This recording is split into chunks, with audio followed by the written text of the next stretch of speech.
Okay, nobody move. If we all stay still for long enough, maybe nothing will change, nothing else will explode, or whatever in regards to all the ongoing Xbox stuff. Firstly, a massive thank you to all of you who checked out the previous video that I did on Xbox. It's become like the second most viewed video on the channel, which is really fun to see considering the size of my channel itself. So thank you so much for watching that, and hopefully you subscribed. You'll enjoy things like the Just Good Game news that happen every Friday. If you would like some positive stuff, in the opposite sense though, we have more updates on the Xbox side. Now, this could be a bit of a positive depending on how much you trust Xbox or what you think of what I'm about to say.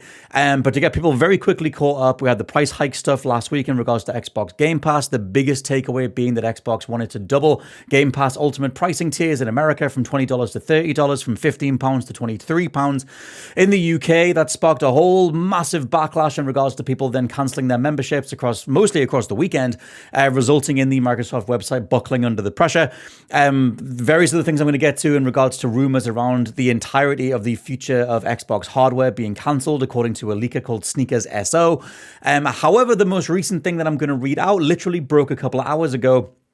From different people on the What Culture side. I just did a video for them as well. Our own Dan Durkin, the editor over at What Culture, one of his friends received an email from Xbox walking back to a degree the ongoing Game Pass price change stuff. And then as I started searching online, looking at social media, filtering by, okay, the last couple of hours kind of thing, you see people from other regions receiving the same email. Now, Xbox haven't got out there and done a blog post about this. It seems like they're emailing individual people about walking back the changes to the price hikes themselves. So you can let me know what you think down in the comments below. Have you received this email? I haven't, but I've also cancelled my subscription, which is another wrinkle to this because it's not... We'll get there. Let me read out the thing that they're emailing to people, and then we'll break down what it means, and we'll go from there. So the email they've sent out says, recently you may have heard about changes to the price of Xbox Game Pass subscriptions. Lol, we heard that very, very loud. At this time, these increases will only affect new purchases and will not affect your current subscription for the market in which you reside, as long as you are on an auto-recurring plan. Keep in mind the market in which you reside, because there's a whole theory on this being region-based. Should you choose to cancel your plan and repurchase, you will be charged at the new current rate. If for any reason there may be changes to your existing account, we will notify you at least 60 days in advance, and you will have the option to cancel or change your subscription plan at any time. Thank you again for being an Xbox Game Pass subscriber. We'll continue to strive to deliver the high quality games and amazing value and an incredible gaming experience. Now, the big, elephant in the room, or whatever you want to call it, is how did they address all the people that did cancel their subscriptions? Do you try and email those people as well and say, hey, if you renew before your bill date, like I renew every single month, and I was on the Ultimate tier, I was on the old £15 price tag. Do they get back in touch with people like me and say, hey, just letting you know, if you want to renew right now, you can keep your old pricing point? Or does this inadvertently punish the people who cancelled and who then want to try and go back, but they end up going back on the new pricing tier? This is something that I was talking about with the What Culture crew while we were putting together the news coverage over there. And it's a ridiculous series of events. What a weird level of miscommunication, where you've got this rolling out to certain regions, but not everybody, and not on an official blog post, and it doesn't really address the problem in regards to the general lack of faith around Game Pass and the worthwhile nature of the service. And like I said, like how they try and bring people back in and do right by the people who were so annoyed, or at least had the conversation. I wasn't annoyed by anything, but it made me sit back and go, do I even really want this service? Am I getting much out of this service? And I just kind of cancelled out of sheer, I'll save the money, thanks. That kind of realization. It wasn't like let's sharpen the pitchforks and do a whole brigade against Xbox. It's just ultimately I'm not using enough of the service every month, so I got rid of it. Speaking of getting rid of stuff though, and again, this is all breaking across the last couple of days, we knew about Costco officially saying they weren't going to be storing Xbox consoles going forward. They don't see the business reality of it. I talked about it in the previous video. That has led to a couple of other stores being found out and reported online as to the way they're treating Xbox hardware. One is Walmart, where they still have all the Xbox stands, the official shelving, that kind of stuff. But Walmart seems to be filling their shelves, the Xbox shelves, with Switch 2 games and DVDs and Blu-rays and that kind of stuff. Also, there's a US chain called Sam's Club, which I hadn't heard of, but they're doing clearance sales to just get rid of Xbox hardware, which is crazy. But I guess they realized what was happening with the Costco stuff, and maybe one of their managers or whoever is just saying, like, dump this stuff. Let's get rid of it while we can.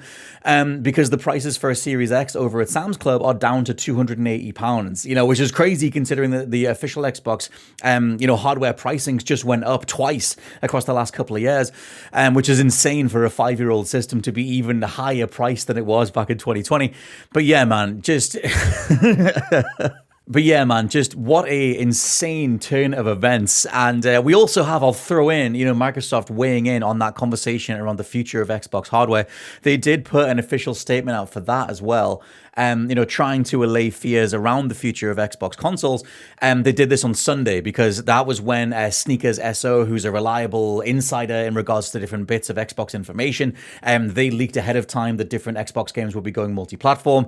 And then now they weighed in. There was a whole long post on NeoGAF from them talking about how the future of Xbox is xCloud and how that's already been decided internally. That blew up across the weekend, which resulted in Microsoft having to issue a statement. Which was, we are actively investing in our future first-party consoles and devices designed, engineered, and built by Xbox. For more details, the community can revisit our agreement announcement with AMD. So, as far as they're concerned, they are still committed to first-party Xbox hardware. However, I don't feel like, and again, me and Josh have talked about this on some of the What Culture podcasts. I've mentioned this over on the Just Good Game Show, but I just don't feel like people believe them anymore. And one of the biggest examples that people are circulating online is Phil Spencer himself, a member of the big three when it comes to Xbox management, or Microsoft gaming anyway. Phil Spencer, Matt Booty, Sarah Bond. Phil Spencer saying that Game Pass prices wouldn't change as a result of acquiring Activision Blizzard, which is obviously not the case anymore.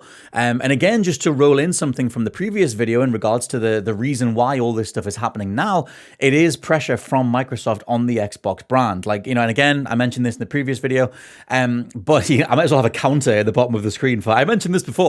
But the reason that all this stuff is happening is because the CFO of Microsoft, Amy Hood, is apparently the person who internally requested that Xbox find a way to recoup the funds they lost from the Activision acquisition. Like, first of all, they they acquired those studios for $69 billion, as you do. But what happened across last year until now is that they then lost over $300 million on what would have been Call of Duty unit sales because they put Black Ops 6 on Game Pass. So apparently when Microsoft started looking at the numbers and looking at the books, realizing how much money they could have got if you didn't do the Game Pass acquisition and folding Call of Duty onto Game Pass, that was over $300 million, which resulted in the CFO, Amy Hood, at least according to Bloomberg, Jason Schreier's report, that's what resulted in Microsoft saying, you guys need to come up with the money. Can you give us the money back, Brian Stewie style? Like, where's my money? Just for an outdated reference for you. And which is why you've got all the Game Pass price hikes. And Justin Blackwell on the Xbox side, trying to defend it, trying to say, well, we have all this increased value on the Game Pass Ultimate tier. We are giving you a month of Fortnite Crew, which is worth like $12 or something if you would like a Fortnite monthly pass as part of that. And we've got the Ubisoft Classics. So if you want to go play Far Cry 3, you can go do that. All that stuff is all part of trying to get the Xbox bottom line number up. And it's, like I said, I think the faith in the brand is largely eroded.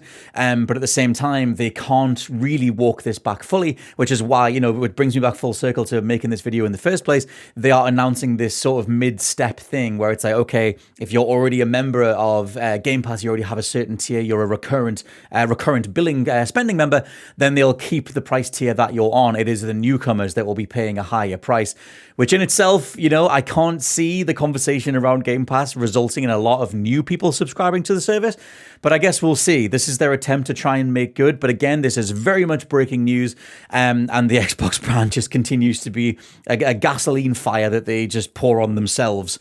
It's ludicrous. It's ridiculous out there right now.